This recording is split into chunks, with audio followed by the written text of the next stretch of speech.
Hal ini disampaikan oleh Direskrim Polda Metro Jaya Kombes Wira Satya Triputra dalam gelar perkara di Polda Metro Jaya Jumat siang. Tersangka kesal karena korban yang cuek saat diajak mengobrol. Selain itu, tersangka juga ingin mengambil motor korban. Tersangka merupakan rekan kerja korban sebagai buruh konveksi di Jakarta.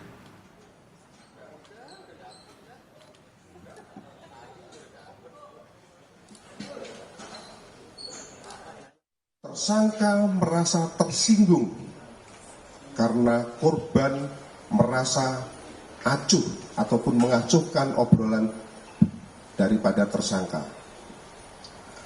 Kemudian sekira pukul 15.00 karena tersangka merasa kesal ataupun emosi dan juga karena tersangka dipengaruhi oleh kebutuhan ekonomi, maka muncul niat daripada tersangka untuk memiliki motor milik korban yang diparkir di halaman Hera Bordir atau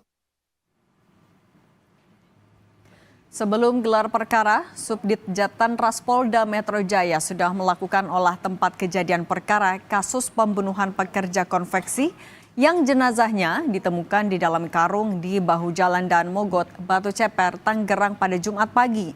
Polisi menemukan barang bukti utama, yaitu shock breaker motor dan pisau yang digunakan tersangka untuk membunuh korban.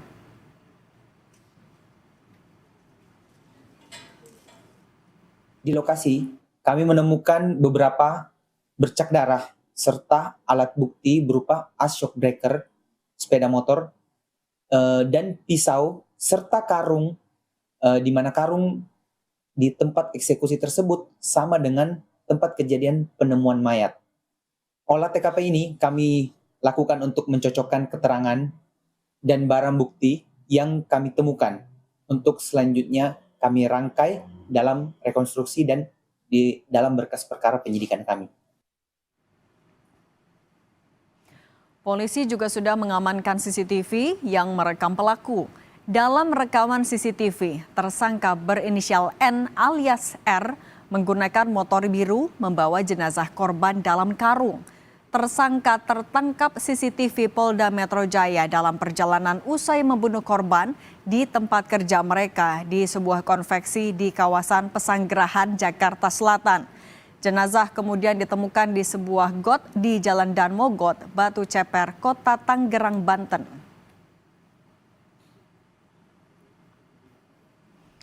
Sebelumnya, Subdit Jatanras Polda Metro Jaya meringkus pelaku pembunuhan pria yang jenazahnya ditemukan dalam karung di kawasan Batu Ceper, Kota Tangerang, Banten.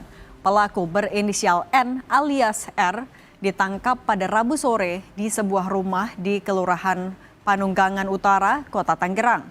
Ia kemudian menjalani serangkaian pemeriksaan di Subdit Jatanras Ditreskrimum Polda Metro Jaya. Dari hasil pemeriksaan sementara, sebelum membunuh korban, antara pelaku dan korban sempat terjadi cekcok.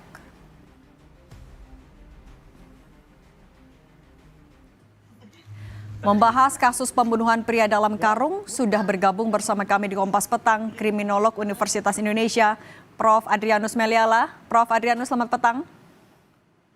Selamat petang, Mbak Sidi. Prof, motif sudah diketahui, kesal dan juga ada alasan ekonomi. Apakah motif ini sebenarnya adalah sesuatu yang memang kerap mendorong pelaku untuk melakukan pembunuhan sesadis ini juga, Prof?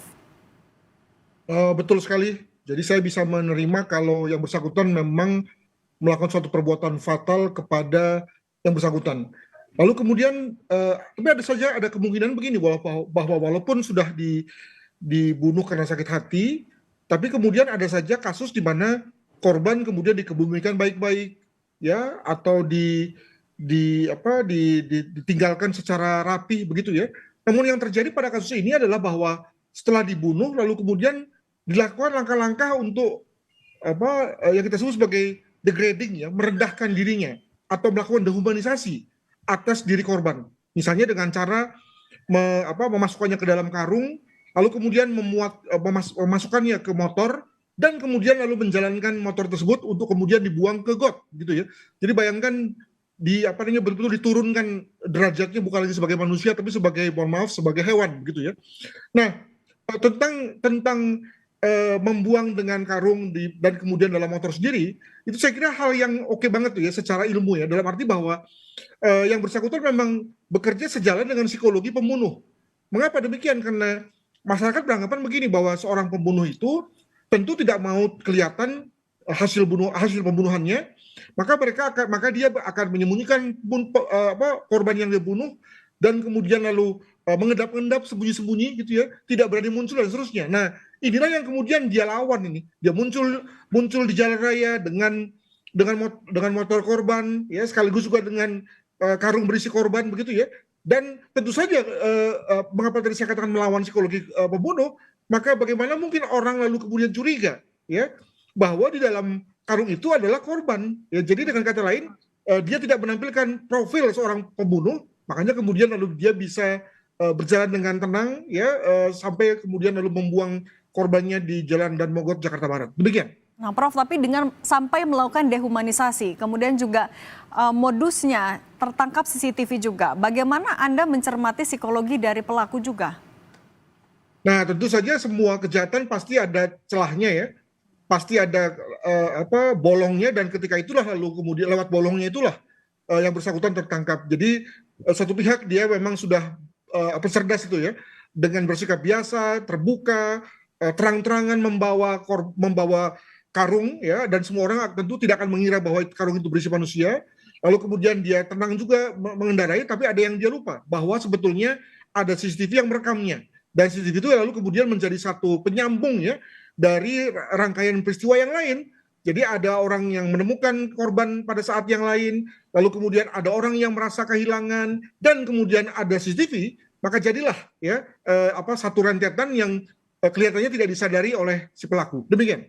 Nah, tapi lagi-lagi dengan rangkaian kejadian yang dilakukan oleh pelaku juga, untuk kejiwaan dari pelaku, apakah ini juga harus jadi sesuatu yang didalami betul juga oleh polisi?